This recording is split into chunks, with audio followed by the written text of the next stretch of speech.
Welcome to my channel. అందరూ ఎలా ఉన్నారు? నేను మీ ఇందిర. మరి నేనైతే చాలా బాగున్నాను. మరి ఈ రోజు అయితే వ్లాగ్ వచ్చేసి జంతుకులు వేద్దామని చెప్పి ప్రిపరేషన్ అయితే చేస్తున్నాను.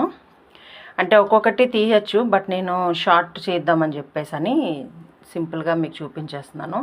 బియ్యం పిండి వేసుకున్నాను. తర్వాత ఇది వచ్చేసి పుట్నాల పప్పు, పసుపు, కారం, నెయ్యి.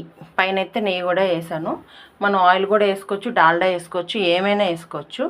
మర్చిపోయాను, నువ్వులు కూడా వేసాను దీనిలో. ఇవ్వండి, నువ్వులు కనబడుతున్నాయి కదా, నువ్వులు కూడా వేసాను అనమాట. సో ఇప్పుడు ఇదంతా మిక్స్ చేసుకొని పేస్ట్ చేసుకొని జంతికలు వేసుకోవటమే.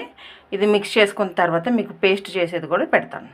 పిండిని అయితే మెత్తగా మనం చేసుకున్న తర్వాత మరి ఇంకా ఆలస్యం చేయకుండా మరుగుతున్నటువంటి నూనెలో మంచిగా ఈవినింగ్ స్నాక్ అయితే మనం రెడీ చేసేసుకుందాం. కరకరలాడుతూ మనకి నచ్చినటువంటి ఇంగ్రీడియంట్స్ వేసుకుంటూ ఎక్కువ మోతాదుతో మంచిగా ఆరోగ్యకరమైన జంతికలు అయితే రెడీ అయిపోయాయి. మరి జంతిక నిండా కూడా మంచిగా నువ్వులైతే కనబడుతూ పంటి కింద నలుగుతూ దాని ఒక్క జ్యూస్ అయితే వస్తూ ఎంతో బాగుంది. నేనైతే టేస్ట్ చేశాను. చూశారు కదా. నా వ్లాగ్ నచ్చితే లైక్ చేయండి, షేర్ చేయండి.